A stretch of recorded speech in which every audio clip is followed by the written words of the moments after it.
savoir élargir. Faut savoir élargir ses horizons. Facile de voir quand on porte des œillères. Ça fait pouvoir repousser les frontières. Savoir élargir ses horizons. Se permettre de croire que tomber les barrières. Savoir élargir ses horizons. Pour faciliter les choses, pour se familiariser, pour comprendre la théorie et décomposer les idées, pour intégrer les principes d'une nouvelle réalité, pour simplifier le contexte, décomplexifier le complexe, pour décoder, vulgariser, pour parfaire nos connaissances et partager nos pratiques, pour amadouer la techno, harmoniser la technique, cesser de penser en silo pour s'émanciper du mythe. Faut savoir élargir. Faut savoir élargir ses horizons. Faut savoir agir entre deux fins de mois. Ben salut tout le monde, Jeff Breton, Dominique Sigouin. Considérez-vous comme salué? Salut Jeff. Salut Dom. On a fait un épisode lors du Salon de l'Auto de Montréal, n'est-ce pas? Dans lequel nous avons croisé nos chemins et nos balados. Ainsi que celui du monteur avec sa machine qui faisait bip-bip. On s'est tous croisés en même temps. On a fait ça. Et on se recroise ici pour une deuxième fois, maintenant, à Québec. On conserve la thématique Salon de l'Auto, n'est-ce pas? Oui, on est pas mal dans ce domaine-là, hein, les salons de l'auto. le gala qui va avoir lieu ce soir, on avait la matinée des médias ce matin. Belle présentation. Des petits sujets qu'on voulait échanger aujourd'hui. Ben oui, on s'est dit, renouvelons la chose. C'était trippant la dernière fois. Puis là, ben, comme tu l'as souligné, le petit setup un peu différent, en mode assis, petite plante. Et c'est très tranquille. Il n'y a aucun lift, il n'y a pas de bruit, il y a le silence. Et nos mielleuses voix pour parler de une autre petite discussion autour de l'industrie. Puis je t'ai lancé ça ce matin. J'avais une conversation récemment avec un fournisseur de l'industrie qui me faisait des révélations chocs, ou plutôt des prédictions à l'effet que, selon lui, d'ici les 5 à 10 prochaines années, là, son estimation était que jusqu'à la moitié des concessionnaires au Québec allaient disparaître. Est-ce que ça va se passer? Est-ce que ça se passera pas? Est-ce que ça va être parce que, justement, les manufacturiers vont changer leur modèle de vente? Est-ce que ça va être parce que, justement, il y aura consolidation avec les groupes? Il y a plein de façons dont ça pourrait se produire ou ne pas se produire. On s'entend, on n'a pas de boule de cristal. Mais je trouvais ça intéressant de jaser de cette théorie-là, qui est une théorie présentement, puis de parler un peu de... Mettons que c'est ça qui se passe. Qu'est-ce qu'il faut faire pour être dans le 50 % qui est encore là dans 10 ans? C'est la prémisse. La réponse simple, c'est d'avoir la bonne marque sur la pancarte en avant. En ce sens que, puis, ma vision là-dessus, sur les 100 % des manufacturiers, il y en a qui, demain matin, s'ils pouvaient vendre direct, sortir le concessionnaire de l'équation, ils le feraient. Puis à l'autre extrême du spectre, il y en a d'autres qui ne feront jamais sans leur réseau de concessionnaires, puis ont une bonne relation. Et que je pense que peut-être justement le 50 % des marques qui est plus vers le haut, qui ont compris que vendre un véhicule, c'est facile. C'est de vendre le deuxième, le troisième. C'est la valeur à vie du client qui est difficile. Fait que de vendre un véhicule, les ventes directes, il y a des marques qui l'ont bien vécu. C'est quand ça arrive avec le service après-vente et les autres, c'est là que c'est difficile. Puis, tu es comme moi sur le terrain avec plusieurs marques, plusieurs concessionnaires, puis tu dois voir aussi le spectre, justement, les différences de relations entre le manufacturier et les concessionnaires. Il y en a que tu penses qu'ils vont être dans le 50 % qui vont disparaître, puis d'autres non. Tu vois-tu un peu la même réalité, le même constat? Ah, écoute, c'est certain que ça va être... l'évolution ne se fait pas de la même façon. Hein. Justement, tu parles de la relation avec le manufacturier. C'est effectivement, tu vois que les politiques puis la vision d'une marque à l'autre est extrêmement différente. Il y a des concessionnaires qui sont extrêmement heureux et satisfaits de représenter la bannière qu'ils représentent. Il y a certaines autres marques dans lesquelles, justement, cette relation-là et la satisfaction du réseau de concessionnaires est un petit peu plus complexe, disons ça comme ça. Fait que c'est certain que ça va être un élément, je pense qu'effectivement, qui va peser dans la balance. Maintenant, c'est pas nécessairement quelque chose que, en tant que concessionnaire, on contrôle tant que ça. Tu sais, à partir du moment où j'ai cette bannière-là, j'ai cette franchise-là et c'est ça ma business, c'est plus dans le domaine de, justement, de l'incontrôlable. Oui, puis là, ta question du départ, tu sais, qu'est-ce que je peux faire pour être dans le 50 %? Mais là, elle peut revenir parce que même si je suis dans une marque qui risque de vouloir épurer son réseau de concessionnaires, bien, je veux rester peut-être dans le 50 % qui va demeurer ou dans ceux qui vont peut-être se faire acheter ou changer les contrats ou avoir des nouveaux contrats de franchise, là, avec il y a tellement de modèles. Ouais. Mais je pense que peu importe ta marque, tu as un intérêt à faire des efforts dès aujourd'hui pour te démarquer, Ouais.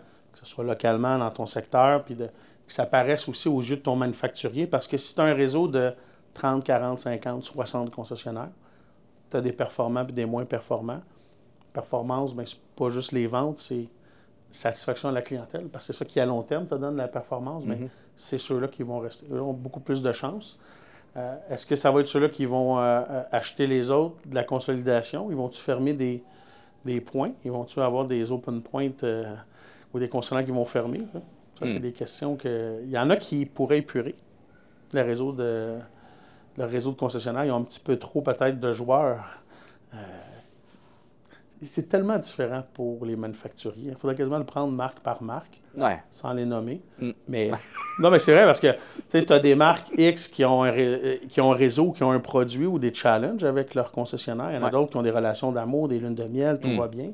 Tu as des marques populaires, luxueuses, asiatiques, coréennes, américaines. Puis c'est des cycles aussi. Hein? Tu viens de parler du produit. C'est sûr que on regarde, si on fait un snapshot en bon français de l'industrie en date d'aujourd'hui, mois de mars 2025, il y a certaines marques qui ont le vent dans les voiles, que tout va bien, les inventaires sont sains, les modèles sont en demande, alors que d'autres, que justement, ça tire de la patte. Puis on le voit, là, c'est cyclique. C'est pas toutes les mêmes marques qui sont toujours au sommet. Il y a des marques aujourd'hui qui te répondraient qu'ils ne sont pas heureuses avec leur concessionnaire. Pas les concessionnaires qui pourraient dire aujourd'hui qu'ils ne sont pas heureux avec leur manufacturier, qui l'étaient il y a 5-6 ans. On ne nommera pas de marque non plus, mais il y en a qui étaient en très bonne position, puis que là, beaucoup plus difficile, puis l'inverse pour d'autres. Fait qu'il y a les cycles. On ne parle même pas d'incertitude politique, puis de tout le reste, mais si on vient au concessionnaire, je pense que c'est pas en vain qu'on peut faire des efforts pour se démarquer. Ça ne servira pas à rien dans le sens qu'on va se faire acheter, on va se faire débarquer ou autre. On va être dans les derniers si ça se fait, ou on va être ceux qui vont rester puis qui va demeurer. Tu as parlé tantôt, évidemment, d'un des ingrédients de ces choses-là qu'on peut faire en satisfaction de la clientèle, évidemment. On en a parlé beaucoup dans les derniers mois, dans les dernières années aussi, avec ce qui se passe avec le sommet à la Corpo, la transparence, tout ça. J'ai envie d'aller dans une autre direction un peu, puis d'explorer... tu vois, quand on avait cette discussion-là, dont je t'ai parlé d'entrée de jeu, j'ai eu d'emblée comme deux éléments qui me sont venus en tête à l'effet qui allaient pouvoir justement contribuer à ce que ça perdure, finalement, comme concessionnaire. Et le premier, c'est au niveau de tout ce qui est relation avec la clientèle, mais au sens plus de branding, de sentiment d'appartenance, finalement d'avoir un accès à ce qui se passe en concession, même quand je suis en train d'être dans mon salon à regarder ce qui se passe sur les médias sociaux. Donc, d'avoir cette proximité-là, d'être capable d'avoir du contenu authentique qui vient de la concession puis qui me donne envie de les suivre au-delà de la promo du mois, finalement. Oui, puis tout ce qui est création de contenu, puis oui, on est là-dedans. Ça va faire 9 ans, Noavic, avec cette stratégie-là de création de contenu. Pour les concessionnaires, bien, ça fonctionne. Pourquoi? Parce que c'est d'être transparent. Tu sais, c'est comme j'ai une fenêtre, regarder ce qui se passe chez nous, d'être authentique, que ce soit les coulisses, des bloopers ou peu importe. Mais c'est cette relation-là, cette proximité-là, puis définitivement de mettre des efforts sur sa marque, son brand. Tu sais, je l'ai toujours dit, il n'y a pas un concessionnaire qui est plus fort que la marque. Le brand, il va être plus fort, mais je peux avoir ma marque. Puis là, je dirais pas comme ma marque, ta chaise, ma chaise dans la bonne chaise, comme Martin Saint-Louis, mais c'est à peu près la même affaire que Martin disait. Fait que c'est de connaître son rôle dans l'expérience du client, puis le concessionnaire, il joue un des rôles les plus cruciaux. Parce que des fois, même si le manufacturier, on parlait des cycles, est dans une passe plus basse, moins de qualité, ou des nouveaux produits, moins de fiabilité, si le concessionnaire entretient la relation au département de service, des fois, on peut poursuivre avec la fidélité de la clientèle. Mais définitivement que mon brand, ma marque, d'être reconnu dans ma région, dans ma ville, ça a toujours été. Il n'y en a pas assez qui le font. Puis définitivement, il va falloir le faire encore plus pour se démarquer avec tout ce qui risque d'arriver. Puis le mot-clé que tu as mentionné, celui de la relation, justement, prenons pour acquis qu'une relation, par définition, c'est entre des individus, c'est entre des êtres humains. Fait que oui, je peux avoir une relation d'affaires avec la concession comme telle, mais au final, mon expérience et la relation que j'entretiens est avec les personnes qui me Puis servent. on le sait que c'est toujours ça la base. Oui, mais les gens achètent des gens, que ce soit au service, les conseillers techniques ou aux ventes. It's a people business. On achète. On est des humains. Là, je dis des vivants. Moi, je suis rendu avec le terme vivant parce qu'il y en a trop qui s'identifient à un paquet d'affaires. Dans les formations, je prends plus de chance, c'est des vivants. C'est parfait. Mais ça va prendre encore de plus en plus de valeur. Je pense aussi que tout ce qui est vitesse, l'artificiel, fait que le côté authenticité de la relation entre humains, bien, c'est la vitesse, prendre le temps, s'écouter, la base, comme on a toujours. Puis à cet effet-là, mais là, c'est qu'est-ce que je peux faire avec ma salle de montre? J'ai un grand showroom, un grand Taj Mahal, construit à coût de quelques millions, avec des céramiques précises et des chaises précises. Selon le nouveau programme Image. Et de ce fournisseur-là, c'est bien important. Mais ça, c'est une petite... c'est quoi, un éditorial qui appelle ça? Mais il y a des grandes salles, j'appelle ça des showrooms, salles de spectacle. Puis l'idée, depuis toujours, utilisons ces salles-là localement, que ce soit un vernissage d'artistes, un peintre, un musicien, un groupe, pièce de théâtre.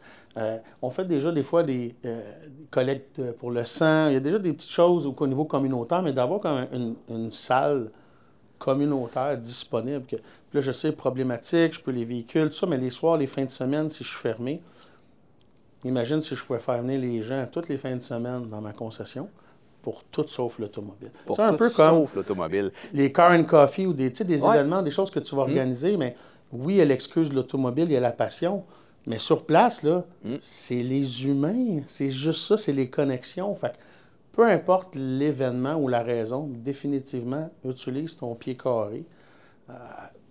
Des belles salles lumineuses. Tellement d'affaires qu'on pourrait faire. Écoute, et c'est merveilleux que tu m'amènes dans cette direction-là, parce que, comme je te disais C'est d'emblée, pas prévu, j'avais deux piliers. Le premier, c'était justement d'amener avec une stratégie de contenu, puis d'avoir un brand pour la concession, pour l'équipe, qui nous permet littéralement, les gens ne viennent plus en concession. Là. Tu sais, du walk-in, on s'entend, le walk-in, c'est plus ce que c'était, on est tout au courant. Là. Donc, d'avoir cette stratégie de contenu-là authentique qui permet d'amener le concessionnaire dans le salon, dans la chambre à coucher et dans la salle de bain, peu importe où l'écran est consommé, bien sûr. Donc, de un, et de deux, bien, de trouver des nouvelles façons de faire entrer les gens en concession, puis de générer des expériences uniques, des moments. Je vais dire, c'est un peu kitsch, mais des moments de qualité. C'est important dans une relation, et dans une relation avec son concessionnaire aussi. Totalement. Totalement. Puis, de créer des événements, de les amener chez nous, de conserver cette relation-là, peu importe ce qui va arriver avec mon manufacturier, je vais garder la valeur, la fidélité des gens. Il y a des fois des gens qui sont fidèles à la concession plus qu'à la marque. Eh oui. Justement, quand il y a des... Fait que, définitivement, puis, quand tu es sur les médias sociaux, qu'est-ce qu'on consomme? T'sais, on va dire, on va être sur un TikTok ou peu importe, on va regarder des vidéos, quelque chose de court. On va regarder des plombiers, des électriciens, des chiros, Il y a plein de spécialistes, il y a plein de corps de métier. La SQ, on parle de la SQ qui est débarquée. Fantastique compte en passant. Le compte. Fait que tu sais, comment. Puis on parle d'un défi parce qu'il y a des concessionnaires qui vont dire ah, ouais, mais l'image, c'est ci, c'est ça. Si la SQ peut le faire de façon humoristique, authentique, humaine, avec tout ce qui vient avec leur corps. Fait que c'est un bel exemple. Tellement. Pourquoi ils font ça? Tu sais, pourquoi la SQ se donne du trouble, investissent, puis ils font des capsules, il y a de l'information. Pourquoi? C'est entrer en communication avec les gens. Puis c'est un peu ce que tu viens de dire. Ils viennent plus nous voir, il faut aller les voir. C'est exactement puis ce qu'ils ils font. viennent humaniser et démystifier un paquet d'affaires. Puis on s'entend, c'est pas la même affaire pantoute, mais le parallèle est tellement pertinent parce que, tu sais, on est au day-to-day dans cette industrie-là. On est au courant de comment ça marche dans un concessionnaire. On est au courant du processus et tout ça.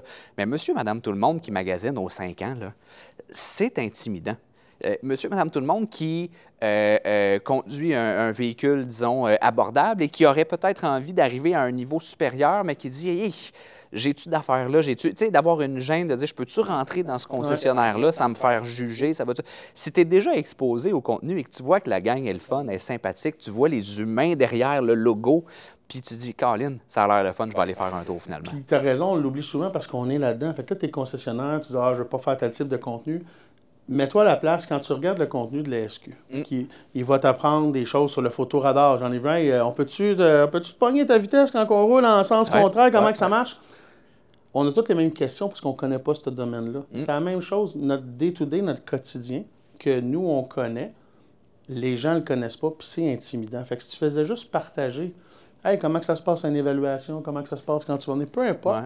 Là, les limites, il n'y en a pas. Pour la quantité de contenu que tu peux créer, c'est de démystifier puis de démontrer ce que tu fais. Puis même au niveau aussi, je vais dire, évident que toutes les petites fonctionnalités puis les petites affaires spécifiques à tel ou tel modèle. Tu sais, là, quand tu achètes un véhicule puis que tu as la livraison qui dure X nombre d'heures, puis dans laquelle on te présente l'ensemble de tout ce que ton char peut faire, puis surtout, à plus forte raison, aujourd'hui, on s'entend, c'est des ordinateurs sur roues.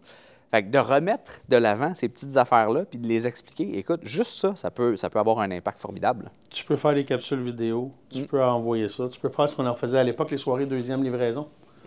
On ramenait les gens un mois et demi après, présenter au service, faire le tour de l'atelier, présenter les aviseurs, les mécaniciens qui vont travailler sur le véhicule. Puis, as-tu des questions de cellulaire ou de ci ou ça? Encore plus là, mais définitivement de créer des capsules vidéo. Avec les clients dans les trainings, les formations, je répète toujours la même chose. Par exemple, tu as programmé le téléphone, fais le vidéo, tu vas pouvoir l'utiliser des centaines, voire des milliers de fois. Puis ça peut être juste même aussi, sans être une vente. Quelqu'un qui recherche l'information sur un véhicule, en train de magasiner, regarde, je vais te montrer le genre de service qu'on a ici. Les affaires personnalisées qu'on offre, des vidéos, on accompagne, après il y a des questions. C'est facile de se démarquer. Exactement. Malheureusement, c'est facile de se démarquer. Ouais. Je veux revenir sur les événements parce que les exemples que tu as mentionnés c'est si simple, mais c'est si peu fait. Je pense que ça existe à peu près pas, mais en même temps, il y a beaucoup de concessionnaires qui sont ultra impliqués dans leur communauté déjà, qui commanditent l'association de sport de leur ville, qui commanditent tel ou tel organisme qui sont ultra présents, mais de un, c'est pas nécessairement mis de l'avant tant que ça. Et de deux, de dire, parfait, non seulement je vais vous supporter, mais en plus, tant qu'à faire, là, vous voulez organiser tel type d'événement, puis vous ne savez pas où aller. Je commandite l'équipe de hockey ou de soccer, on va faire le car wash, on va faire le lave-auton, par exemple. On va utiliser mes installations. C'est une chose que j'ai voulu faire dans des concessions à l'époque. On va utiliser les installations de la baie de lavage où on va sortir dehors, où j'ai des installations, puis c'est vrai ce que tu dis là, les concessionnaires, presque tous ceux que je connais, sont impliqués localement. Ça a toujours été. Ma vieille phrase classique, c'est celui qui commanditait la parade du Père Noël dans le village. Ça reste, c'était le plus gros char allégorique. C'était ça le concessionnaire. Le business qui a réussi puis qui s'implique. Ils sont déjà très impliqués à plusieurs égards comme ça. Petit effort de plus, bien, écoute, si je suis déjà avec 5-6 organisations, permets-leur de faire des événements. Levée de fonds, on va faire ça simple, dans tes établissements. Puis là, vends pas, fais pas de marketing. Fais juste offrir tes installations. Tu veux faire une discothèque, tu veux faire une levée de fonds, une équipe de... Peu importe, t'es temps. Si facile et peu fait. Parce que oui, ça demande du travail, ça demande des investissements de temps, ça demande aussi souvent de l'engagement bénévole, entre guillemets, des employés qui vont rester, qui vont s'impliquer. Sauf que faites-les, vous allez voir. Tu vas pogner la piqûre parce que tu fais des événements avec ton staff. C'est un peu comme du team building aussi dans un autre sens. Puis si en plus, tu as des bonnes causes ou des levées de fonds ou des artistes locaux. Puis tu sais, c'est intéressant parce que justement, juste avant notre discussion, j'animais une autre entrevue dans laquelle on parlait de comment on fait pour garder du staff. Comment on fait pour, tu sais, on recrute des gens, on trouve de nouvelles personnes pour venir travailler dans l'industrie, mais comment on fait pour leur donner envie de rester puis de faire carrière avec nous autres? Ce que tu viens de mentionner là, ça ajoute une couche au pourquoi on fait ce qu'on fait. On a un impact concret en plus d'offrir un bon service puis d'offrir des bons produits. T'en veux-tu un autre exemple? On va t'en donner un autre. Ah oui, vas-y donc. L'hiver, grosse neige, parfait. On va aller dans le quartier, puis on va aller faire le tour de ceux qui ont des entrées, qui ont des véhicules avec notre collant, qui sont nos clients. On va aller déblayer leur entrée, puis leur véhicule, puis une petite carte de bonne journée. On fait ça en équipe. On fait ça l'été avec les car wash d'un centre d'achat, les véhicules qui sont sales, les véhicules...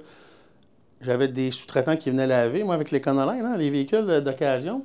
On s'en va faire un petit car wash portatif, puis on lave des véhicules, un petit quick. peux filmer, tu peux documenter, tu peux faire bien du contenu, après ça, avec les réactions puis les consentements, mais le team building que ça fait... Cela dit, écoute, c'est une excellente idée. J'ai l'impression, par contre, qu'avec les tempêtes qu'on vient juste d'avoir, le staff, si tu leur proposes de faire une activité de déneigement, d'après moi, ils ont leur quota pour une couple de semaines. Ouais, donc ça, c'est un fait.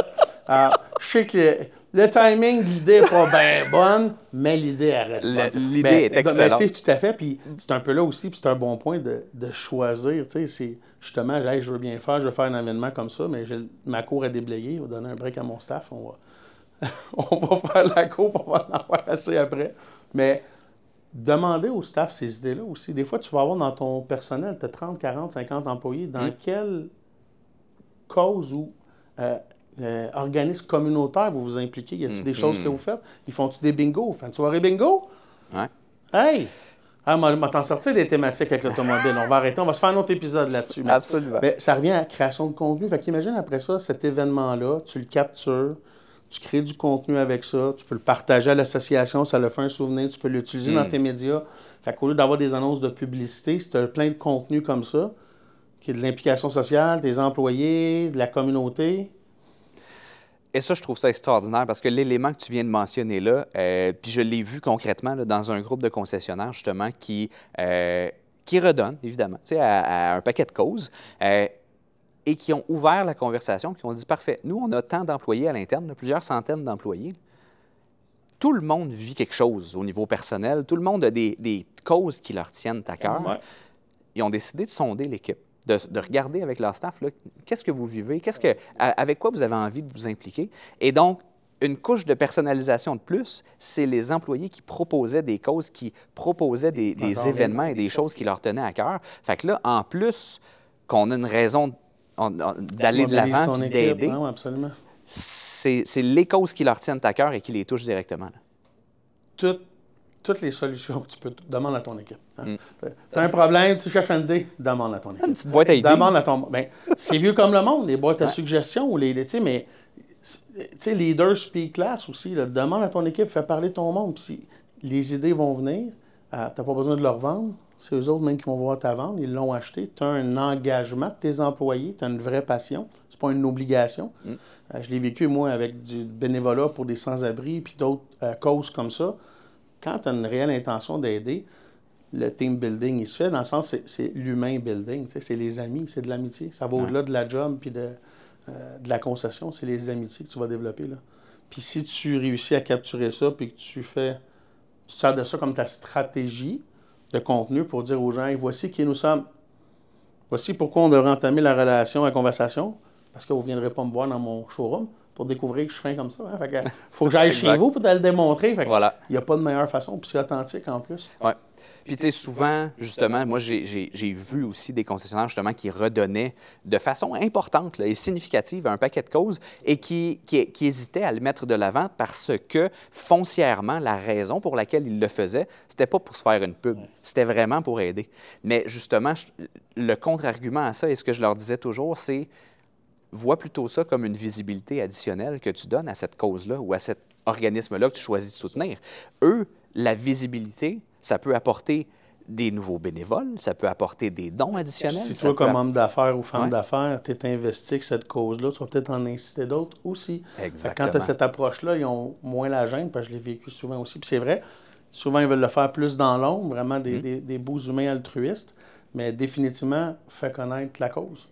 Si tu as juste ça comme objectif, là, tu vas vouloir le publiciser ou en faire la promotion, mais pour des bonnes raisons, des bonnes intentions. Oui, puis justement, ce soir, on se met sur notre... c'est 30 combien? 31, 36? Moi, c'est pas mal plus 54. On se met sur notre 54. Pas mal rendu là. Lors du gala bénéfice pour la Fondation Mobilis ici à Québec, on parle de cause, on parle d'engagement communautaire. On a un très bel exemple. Les corporations aussi, tout le Mobilis avec la cause de la mobilité. C'est encore une fois l'industrie. Concessionnaires, partenaires et autres qui vont se rassembler pour redonner. On va en capturer ce soir. On va faire ce qu'on a dit. On va faire ce qu'on a dit. Checkez bien. Dom, toujours un plaisir. Je pense que c'était petite discussion sur le coin d'une plante, fort intéressante. Ça peut être une thématique. Ouais. Peut-être que Gertrude, on va la ramener à la maison et qui sait, va devenir... ça va peut-être être à 3.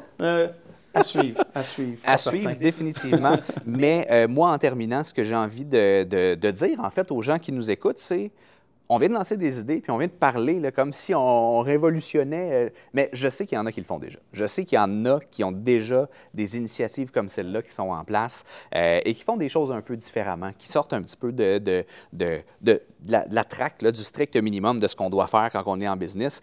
J'aimerais ça vous entendre. Laissez-nous savoir qu'est-ce que vous avez entrepris ou qu'est-ce que vous avez l'intention peut-être de faire dans la prochaine année pour justement sortir un petit peu de ces sentiers-là qu'on connaît déjà très bien. Et ça va nous faire plaisir, en fait, d'en parler et de mettre de l'avant ces initiatives-là. Oui, de les partager pour encore inspirer, faire grandir la roue. Puis, je ne veux pas dire aider à l'image de l'industrie, mais tu sais, il y a toujours un travail au niveau de la confiance, de la transparence, de l'authenticité, la perception. Fait que c'est tous des éléments qui vont juste aider puis ajouter à ça aussi. Ouais. Dom, un mot de la fin avant qu'on se quitte? Je dirais que c'est toujours un privilège d'échanger. De croiser les gens, tu sais, puis pas juste toi, quoique tu es sympathique, mais et les gens en coulisses également, mais la belle famille qui est l'industrie automobile, c'est toujours un plaisir de collaborer puis de partager ça. On va se revoir dans un 3e épisode conjoint incessamment. On va essayer de trouver un autre que le Salon de l'Auto. Oui, parce qu'il est quand même là. Il est loin le prochain, là. Ouais, sur ça, moi, je dis création de contenu. Si on fait un rapport de ce qu'on a dit là, création de contenu, de se faire voir, d'être authentique, d'être transparent dans notre couleur, avec toutes les palettes de couleurs qu'on a. Puis en faisant ça, ben, mon manufacturier n'aura pas le choix de me garder le plus longtemps possible. Et d'amener de l'événement. Et, hein, on a parlé d'événements, puis c'est drôle, on n'a pas parlé de vente privée. Mais c'est pas un événement, ça. C'est pas un événement. Oui, ça ne qualifie pas aux fins de la discussion qu'on vient d'avoir, officiellement. Les ballons, ces affaires-là, non. Non. Non. Et je vais arrêter sur ce sujet-là. Ça sera un autre sujet. Parce que moi, les données, hein, tout ça, c'est... La suite au prochain épisode. Considérez-vous comme salué. Bon salon ce soir. Merci toi aussi. Toujours un plaisir. À la prochaine. Salut tout le monde. Salut. Faut savoir agir entre deux fins de mois.